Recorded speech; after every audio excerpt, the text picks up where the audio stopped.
When Alexi Bracey was diagnosed with uterine cancer 12 years ago, she didn't sit around feeling sorry for herself. She changed her diet and lifestyle, and today she is the picture of radiant health. Okay, so let's go back to the beginning, and what did you notice that indicated that maybe there was something wrong? Well, I didn't really see anything wrong. I mean, I didn't have any pain or discharge or anything. It's just for 2 years prior to my diagnosis, when I had a pap smear, the report came back for a repeat every 6 months. So something was already happening. In other words, I would look at it today saying I was toxic. The toxicity was building in my body. Okay. And then I moved out to British Columbia, and then again, after pap smear, they sent me for a colposcopy, which is where they take a sample at the head of your uterus, and that's where the diagnosis from the pathologist came back as uterine cancer. And so I asked for a second opinion, and literally the pathologist walked me down the hall, and his colleague reread the report. So much for a second report, or a second opinion. Okay, and how did you feel when you got that diagnosis? Well, actually, it's really funny that the diagnosis came the Monday after the turn of the century. Oh, wow. So the year 2000, it was 10 after 9, it was January the 3rd, and I had been expecting the phone call from the pathologist on Friday, which never happened. And he said, "You've got uterine cancer," and I remember there was just like dead silence at my end, sort of taking in the words like, what? And so I'm proactive, so I wasn't going to sit back, so I started doing a lot of research. I spent hours at chapters and at libraries and learned that diet played such a significant role in your health. And it's been shown now that 95% of all illnesses are diet related, from chronic fatigue to fibromyalgia, to cancer, to heart disease, you name it. So, and I was living in British Columbia at the time where the raw food movement had just started, so I really got involved in that. Okay, so what do you think specifically it was about your diet that wasn't healthy? Well, I mean, I ate, if you can say there is a good sad diet, sort of the better version of it. I mean, I'd have a hamburger once every couple months or pizza once every couple months. I didn't eat fried foods, but I drank milk, I ate yogurt, I ate cheese, I ate meat. A lot of carbohydrates, the wrong oils. So it was basically not enough fruits and vegetables. My diet was too acidic.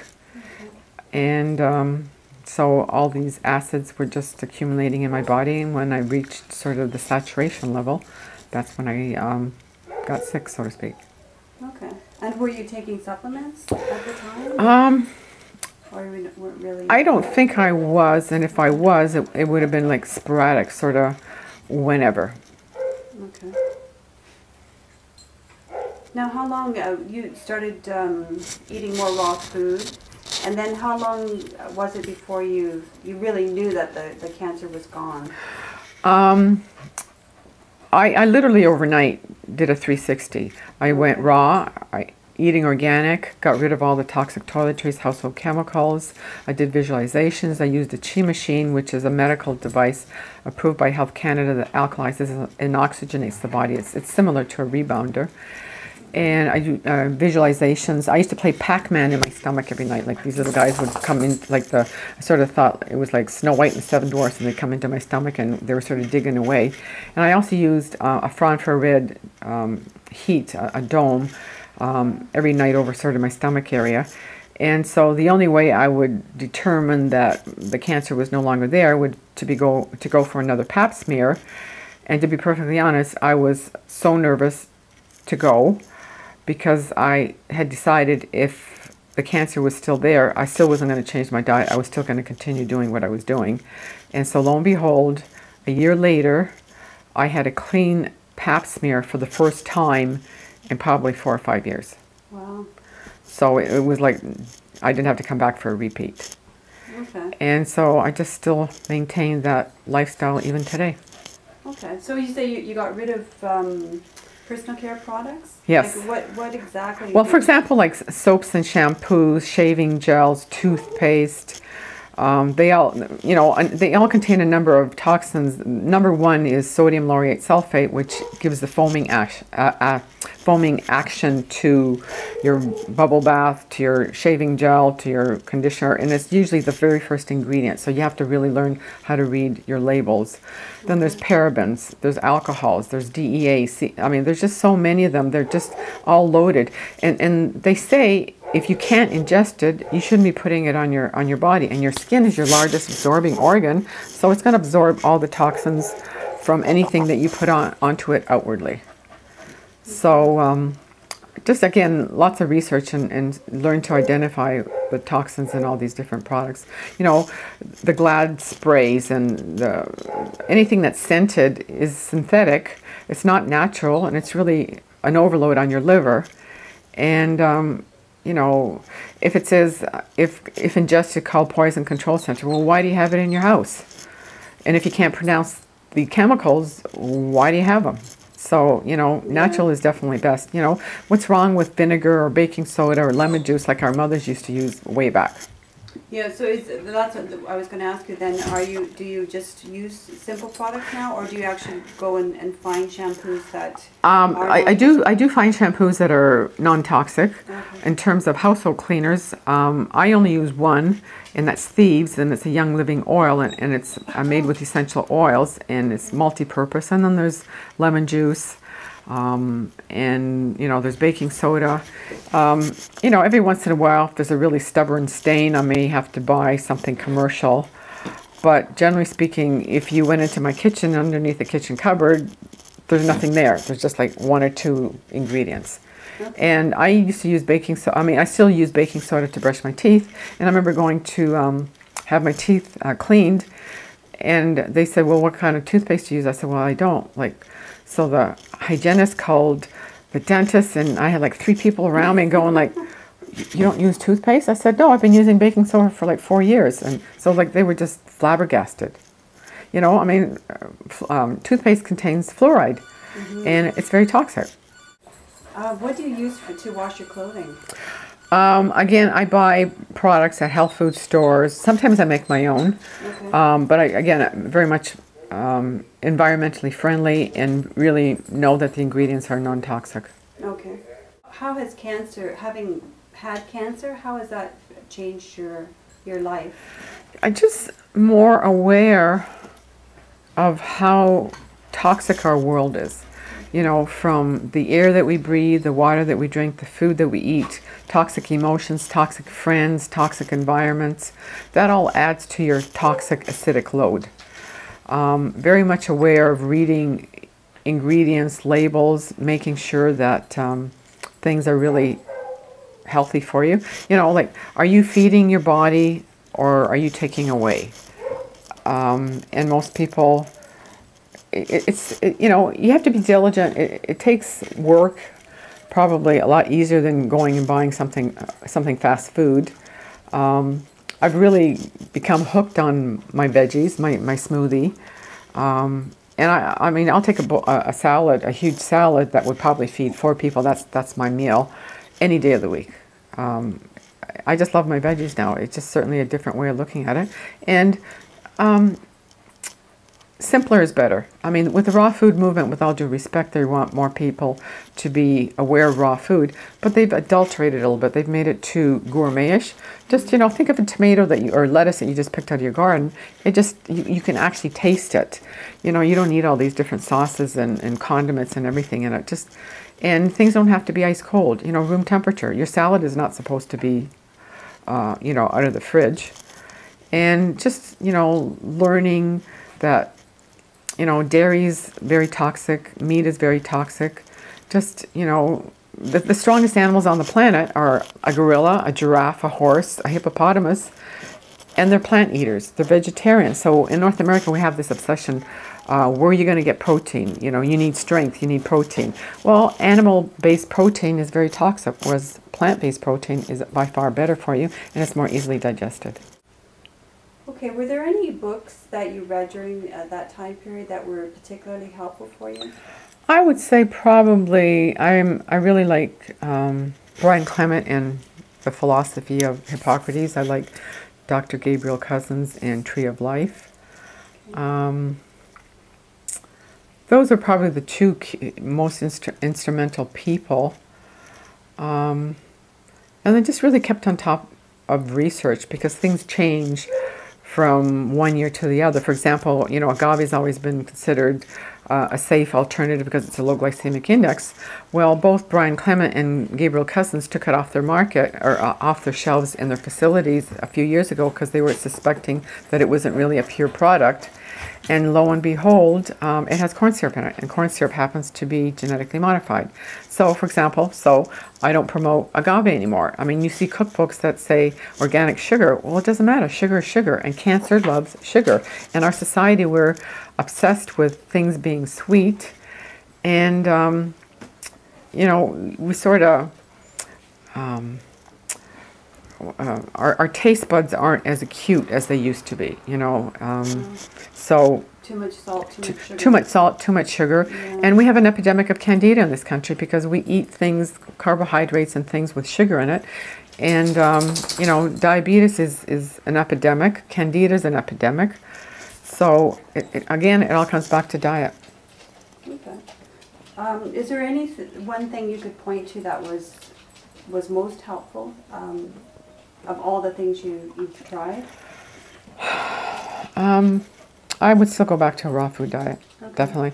I mean, you don't have to do raw food forever, 100%, but if you have a health challenge, raw food can very well indeed save your life.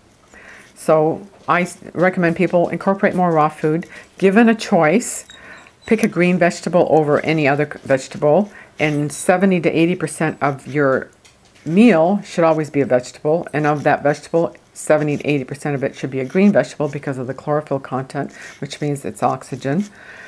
And just, I guess probably the diet, and then just all the toxic things in your home, from your furniture polish to the sprays they put on your sofa to protect it from spills, to your household toiletries, to your personal care products, your household cleaning products. So sort of the two of them together, you know, very much aware of what I put on my body now.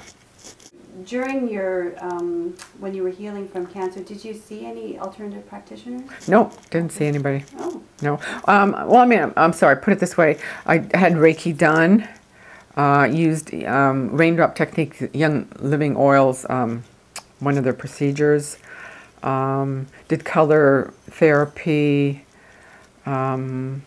So probably Reiki was probably the most widely used alternative thing, I would say. And was that more for relaxation, or was that like a healing? It was more for relaxation, just, you know, and anything to clear channels, because our body is energy, and we have all these blockages throughout the body, so just so the energy would flow more fluidly. And actually, I did Qigong as well. Oh, great. Yeah. Okay. I was going to ask you too about exercise. Well, I've always been a big fan of exercise, but my big thing was the Qi machine. I used the Qi machine faithfully every day back then, and I still do today. A Qi machine is approved by Health Canada and the FDA as a medical device, so it's considered a health expense for income tax purposes. But why it's important is it alkalizes and oxygenates the body, which are two key components for good health.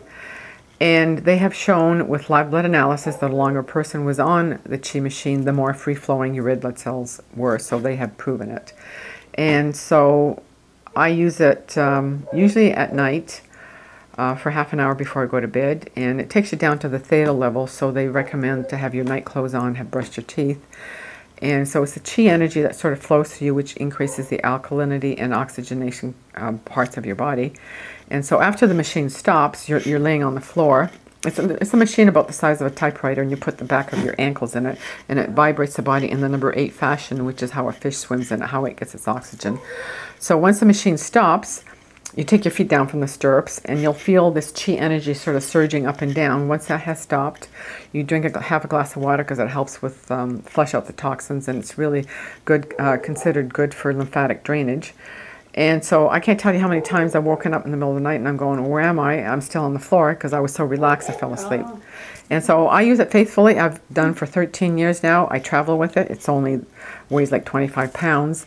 So I can't say enough about it. It's really great de-stressor, plus the alkalization and oxygenation. And for people with ADD, ADHD, especially children, it has been shown to bring them down, to center them.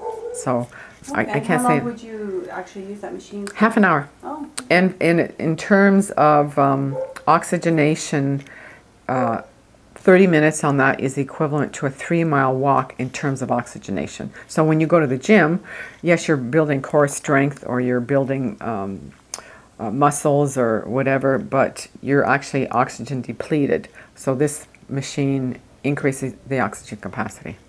Okay. And how long has it been since your initial diagnosis?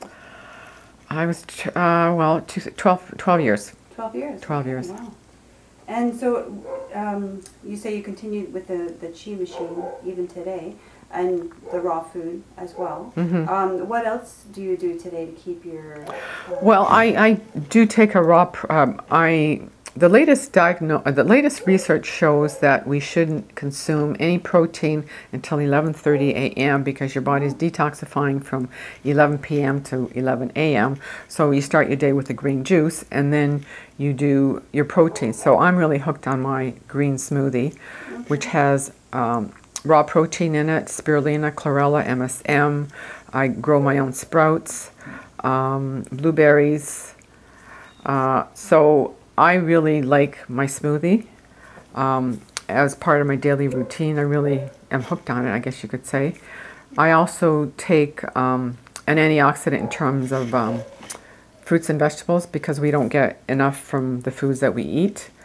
I also take your essential omega-3s, but I don't use fish oil because all our fish waters are contaminated with heavy metals.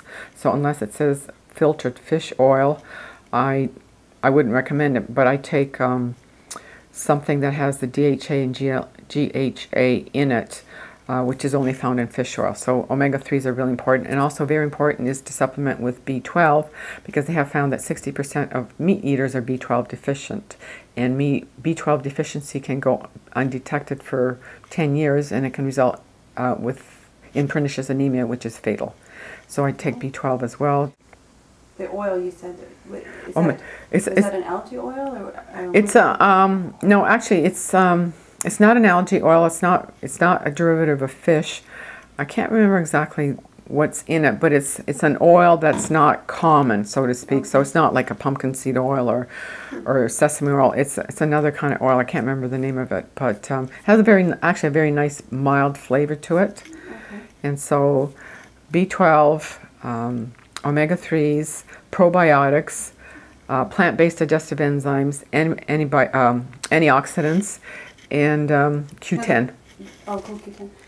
The probiotic, do you take it as a supplement or do you... I take it as a supplement, but I also make my own kefir, and I also do fermented vegetables.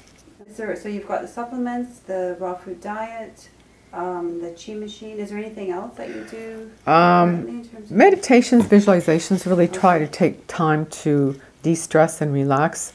I have a couple of dogs, so I'm out in nature all the time. So I prefer to walk them in the country, in the woods, as opposed to downtown, where it's toxic fumes and everything else. So and I really like hot yoga because it, the sweating detoxifies your sweating toxins away. And I also have a far infrared sauna. So again, another thing to add to my repertoire because it helps detoxify. Because we're continuously building up toxins every day. So you try to eliminate as many as you can. Okay. And do you do any cleansing or... Oh, and also, absolutely, I'm sorry, I forgot. I do a colon, parasite, candida cleanse twice a year. And highly recommend it for everybody because there's just so many toxins all around. And if you think of a baby doesn't have any scent. It smells sort of sweet and clean. So if you have smelly feet, BO, bad breath, you're toxic. And another way of looking at it is if you have 3 meals a day, you should have 3 bowel movements. If 3 train cars are going through a train tunnel, 3 have to come out. If you're only having 2 bowel movements and you've had 3 meals, something's getting stuck there. And that toxic waste gets caked onto the insides of your colon, causing autotoxicity because some of these toxins reabsorb back into your body. So it's really important to go on a colon cleanse, absolutely. And how long do you stay on each cleanse? I use a company called Ajooba, and it's a month long, and it's not invasive. You're not going to be sitting near the toilet for the whole month. It's actually very gentle, and you just feel so squeaky clean afterwards. If like, everybody has a body scent, not to say an odor, but a scent. And I remember the very first time I went on it, there was no smell to me. It was almost like I was invisible. And I felt terrific, absolutely terrific. And do you need to change your diet while you're doing that? No, you just can carry on with your regular diet. They recommend, if you go do it the 4th week, to juice. And it's a good idea. Oh, and I do juice once a week. Totally a whole day of nothing but juicing. Oh, okay. So fresh vegetable juice? Yes, primarily green. Stay away from the high glycemic, like carrots or the root vegetables. 2 liters of carrot juice equals 2.5 cups of sugar, because our carrots are hybridized and they contain a lot more sugar. So green is better. Green is in, whether it's green environment or green veggies. Okay, and what kind of water do you drink? I use a system called Kangen. Reverse osmosis doesn't remove antibiotics and pharmaceuticals from city water. Our waters are polluted. We've got chlorine and fluoride to contend with in city water, and a research was done by Sweden and Canada, and they tested 100 of the most pristine waterways on the planet that were not inhabited within a 100-mile radius, and found that fish were taking on the genitalia, 1-inch fish were taking on the genitalia of the opposite sex. So all waterways on the planet, I repeat, all waterways on the planet have either cadmium, arsenic, lead, or mercury in it. And people that live in the country say, well, well water, I'm more protected. No, you're not, because the metals seep up through the soil bed. And people that live in the country, cadmium is notorious in well water, and cadmium has been linked to breast cancer. So you've got the heavy metals to get rid of, you've got the chlorine and the fluoride. So I use a system called Kangen. It comes out of Japan, and 80% of all the schools and hospitals in Japan use this water system. It alkalizes, oxygenates. So it makes the water alkaline? Yes, and also there's a setting where it emulsifies grease, so you substitute it for detergent. There's an acidic setting, so you can increase the shelf life of your fruits and vegetables. It's good to kill bacteria. So the acid part of it, like you can make the water acidic as yeah, well? there's 5 or 6 different settings on it, so depending on the setting is what you would use it for. And it makes the water softer, so it's more palatable. It's just like if you take a tennis ball, you can't throw it through a fence, like those wire fences like they have around tennis courts. Mm-hmm. But so that's because it's 5-sided, but they make it 8-sided. So it changes the structure. That's right. So they make it so it's like throwing a golf ball through a tennis fence. So it's more absorbable, and actually it's a lot easier to drink. Okay, and have you noticed anything different in yourself since you started drinking that? It's great for your hair and your skin. I really noticed a difference on that, definitely. And it's just a softer water. It's easier to drink. And it's really funny. Animals have this innate thing about water too, because I used to feed my dogs this Kangen water, and then a couple of years ago it was like brutally hot, and I ran out of water in the car, and so I just stopped at a butcher shop and I said, can I have some water for my dogs? She said, well, this water has chlorine in it. I said, well, at least it's water because they're thirsty. So she gave me some water, and my dogs wouldn't touch it. I thought, now isn't that interesting? Yeah. Okay. So now what do you do in terms of your work? I work, I'm looking to start to do online classes this fall, as opposed to going to all the different places that I've been going to. It's sort of taken its toll. I've been running around everywhere. Also do private consultations, people that are open to embracing a healthier lifestyle, whether it's a health challenge or whether they're just sick and tired of being sick and tired. And I've got a book that will be out in the fall. It's called Raw Positions, Transitioning from the SAD to Raw Vegan Diet. And By SAD, it's standard American diet. That's right. Okay. Because people think, okay, I'd like to learn more about raw, but where do I start? And some of the books are really intimidating, so there will be some cooked recipes in it, and sort of just transitioning slowly to a more healthier lifestyle. Okay, and are you still doing the chef, like a raw vegan chef? I work on a limited basis with as a personal chef for people that maybe need a little bit of help with some meals for a limited period of time, Okay. and just don't have the know-how, and so I help them out in that capacity. Okay, and what's your real passion? Like, what would you? Teaching. I really do like the Teaching, teaching. okay. Yeah, more than anything. Okay. So, are there any final thoughts? Maybe words of encouragement for somebody who's maybe been diagnosed with a serious or You know, don't let your family or friends sway you to what mainstream medicine is telling you. Big pharma is all out there to make money. They don't make money with healthy people. They only make money with sick people. So if you're diagnosed with something, first of all, and according to Brian Clement or Gabriel Cousins, it doesn't matter what it is, what level, stage 4 cancer, multiple myeloma, whatever it is. If you really believe you can overcome it, you can. Raw diet is just a small component of it because emotions play a really big role. So like the saying goes, if you believe it, you can achieve it. If you believe it, you can overcome it. And raw food is certainly has been paramount in my life. Okay, excellent. Okay, well, thank you very much, Alexi, for sharing your story with us, and I'm glad you made it through to a whole new way of living. Thank you. It's been my pleasure. Thank you.